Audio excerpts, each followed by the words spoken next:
Hello दोस्तों यहाँ पर हमारे पास एक बहुत ही महत्वपूर्ण टॉपिक है जिसमें हम लोग जानने वाले हैं कि प्राकृतिक संख्या, पूर्ण संख्या, पूर्णांक, परमेय, अपरमेय, सम, विषम, ये चीज़ होता क्या है। ठीक है, आप देखिए, आप किसी भी क्लास में, क्लास 6, 7, 8, 9, 10 चाहे जिसमें भी हो, आपको ये चीज़ ज़रूर पूछेगा कि ये प्राकृतिक संख्या होता क्या है। फिर पूछ देगा पूर्ण संख्या क्या है।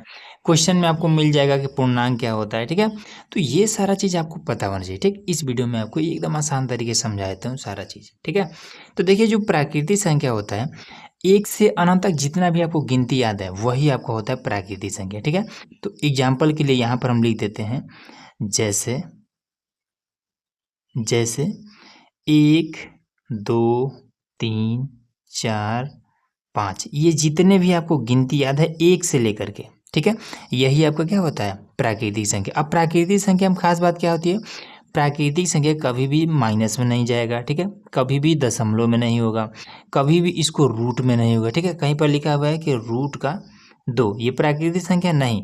अगर लिखा है माइनस का यहाँ पर 5, माइनस में है नहीं है। कहीं पर लिखा है दशमलव में ऐसे 5, तो इस तरीके से ये क्या है, ये आपका प्राकृतिक संख्या नहीं है। बस इतना बात ध्यान में रखना है। ठीक है, अब पूर्ण संख्या क्या होता है, तो पूर्ण संख्या वह संख्या जो जिसकी शुरुआत हम जीरो से करते हैं।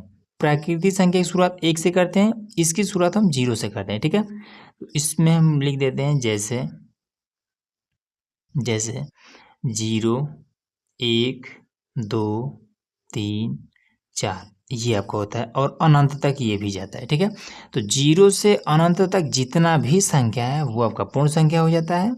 बस यही है। ठीक है, और ये भी क्या होता है, कभी भी रूट में नहीं होगा, माइनस में नहीं होगा, दशमलव में भी नहीं होगा। ठीक है, तो ये बात क्लियर है, दोनों सेम होता है, बस इसमें शुरुआत 0 से और इसमें शुरुआत 1 से, बस। ठीक है, पूर्णांक क्या होता है, तो पूर्णांक में 0 से लेकर के, ठीक है, 0 से लेकर के और 1, 2, माइनस का 3, माइनस का 5, और क्या ले लें, माइनस का 4, और इधर 7, 9, 88, जितना भी आपको याद है अनंत तक गिनती, यही सब आपका हो जाता है क्या, पूर्णांक। ठीक है, पूर्णांक की खास बात क्या है कि ये आपका माइनस में भी हो सकता है, प्लस में भी हो सकता है। ठीक है, जो माइनस में होगा उसको हम ऋणात्मक पूर्णांक, जो प्लस में होगा उसको हम धनात्मक पूर्णांक बोलेंगे। बस यही है, इतना। चलिए, अब इसके बाद आ जाता है हमारा परमेय संख्या। ठीक है, अब ये परमेय संख्या क्या है, तो ऐसी संख्या, ठीक है, जिसको हम P/Q के रूप में लिख सकते हैं। ठीक है, जिसको हम बटे के रूप में लिख लें, वो आपका परमेय संख्या के अंतर्गत आ जाता है। ठीक है, जैसे कहीं पर दिया हुआ है 2, तो इस ये अब इसको, इसके नीचे बटे में तो कुछ नहीं है, बट मैथ का नियम होता है कि उसके नीचे हम 1 लगा सकते हैं। तो ये क्या हो जाएगा, ऊपर वाला P, नीचे वाला Q, ये आपका एक परमेय संख्या हो गया। ठीक है, तो कहीं पर अगर 2 लिखा हुआ है तो 2 परमेय संख्या है। ठीक है, कहीं पर लिखा हुआ है 5, तो ये क्या है, ये भी एक परमेय संख्या है। कहीं पर लिखा है कि 2/3, तो ये तो पूरा P/Q के रूप में है, तो ये तो है, ये है। ठीक है, कहीं पर माइनस में ये 5/7 लिखा है, तो माइनस से कोई अंतर नहीं है, बस बटे में होना चाहिए, ये आपका क्या है, परमेय संख्या है। ठीक है, परमेय संख्या माइनस में हो सकता है। ठीक है, इस तरीके से है, ये भी आपका परमेय संख्या है। ठीक है, अब जैसे कि कहीं पर दे दिया रूट में 3 और बटे में 2, तो रूट में 3 क्या है, ये आपका अपरमेय संख्या हो जाएगा। ठीक है, ये परमेय संख्या नहीं होगा। ठीक है, बटे में तो है लेकिन परमेय संख्या नहीं होगा। ठीक है, रूट में नहीं होता है ये। ठीक है, क्लियर हो गया ना। चलिए, अब अपरमेय पर आ जाते हैं हम। तो अपरमेय क्या कहता है, हाँ, परमेय में एक चीज़ और है कि अगर जैसे कि 0 दशमलव में ये 6, 6, 6, इस तरीके से अनंत तक ये रिपीट हो रहा है, एक ही अंक है जो कि अनंत तक रिपीट हो रहा है, तो भी ये परमेय है। ठीक है, अगर कहीं पर दे देता है कि 0 दशमलव में ये 7, 2 और 5, अब यहाँ पर आकर के रुक गया, अब अनंत तक नहीं जा रहा है, तो भी ये वाला आपका क्या है, परमेय संख्या है। ठीक, एक ही संख्या अनंत तक जाए, परमेय संख्या है।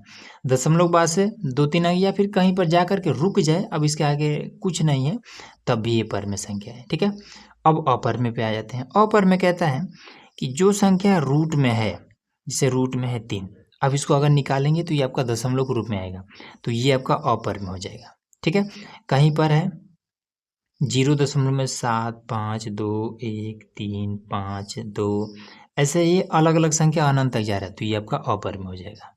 ठीक है, बात क्लियर हुआ ना, तो ये चीज़ें हैं। अब इसमें आ जाता है भाज्य संख्या। तो भाज्य संख्या क्या होता है, ऐसी संख्या जिसका जो गुणनखंड है वो 2 से अधिक होना चाहिए। ठीक है, जैसे मान लेते हैं कि 8, अब 8 को कौन-कौन काट सकता है? 8 को 2 चौका 8, 4 दूना 8, 8 एका नम 8, ठीक है? तो इस तरीके से बहुत सारा है जो इसको काट सकते हैं। तो ये क्या है? 1, 2, 3, 2 से अधिक हैं इसके गुणनखंड, इसलिए क्या हो जाएगा? ये एक भाज्य संख्या हो जाएगा, ठीक है? तो इसी तरीके से अगर हम कितना ले लें? 15 ले लें तो 15 को कौन काट सकता है? 3 काट सकता है, ठीक है? 5 काट सकता है। उसके बाद से 1 से भी 15 एका नम 15, ये खुद से भी ऐसे कट जाएगा, तो ये हो जाता है, ठीक है?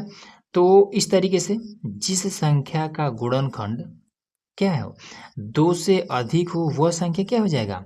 एक भाज्य संख्या के अंतर्गत आएगा, ठीक है? अब अभाज्य में तो सेम इसका उल्टा, कहीं पर लिखा है 7, तो 7 को किससे काट सकते हैं? 7 अगर कट भी करेगा तो स्वयं से कटेगा या फिर 1 से कटेगा, ठीक है? तो इसके जो गुणनखंड क्या है? 2 है, 2 से अधिक नहीं है, तो ये आपका अभाज्य के अंतर्गत आएगा। बस इतना बात ध्यान रखना है, ठीक है? 7 ले लेते हैं, 3 ले लेते हैं, 5 ले लेते हैं, 11 ले लेते हैं, 13 ले लेते हैं, तो ये सब क्या है? अभाज्य है, ठीक है? 73 ले लो, अभाज्य है। ठीक है ना? क्लियर हो गया? अब आती है सम संख्या और विषम संख्या पे, ठीक है? तो सम संख्या क्या होता है? एक ऐसा संख्या जिसको हम 2 से अगर काटते हैं तो वो पूरी तरीके से कट जाता है। जैसे मान लेते हैं कहीं पर लिया है 4, अब इसको अगर हम 2 से काटेंगे तो ये पूरा-पूरा 2 के रूप में कट जाएगा। तो ये आपका है सम संख्या। कहीं पर लिए हैं हम 8, अब इसको अगर हम 2 से काटते हैं तो ये आपका पूरा-पूरा 4 के रूप में आ जाएगा, ये आपका सम संख्या है, ठीक है? कहीं पर है 16, 2 से काटिए तो ये 8 के रूप में हो जाएगा, ये आपका है सम संख्या, ठीक है? विषम संख्या क्या है? कहीं पर लिए हमने 5, 2 से काटें तो 2 दशमलव में ये 5 दशमलव के रूप में आया, विषम संख्या है।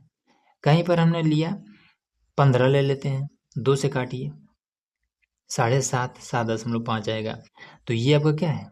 ये विषम संख्या। 15 आपका क्या है? विषम संख्या है। तो सम विषम यही तरीका है इसको देखने का, ठीक है?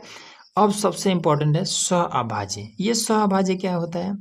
तो एक ऐसा संख्या जिसका एचसीएफ निकाले तो क्या हो जाएगा? ए का है। अब इसका मतलब क्या है? तो जैसे मान लेते हैं कहीं पर दिया हुआ है कि 7 और 9, 13 इस तरीके से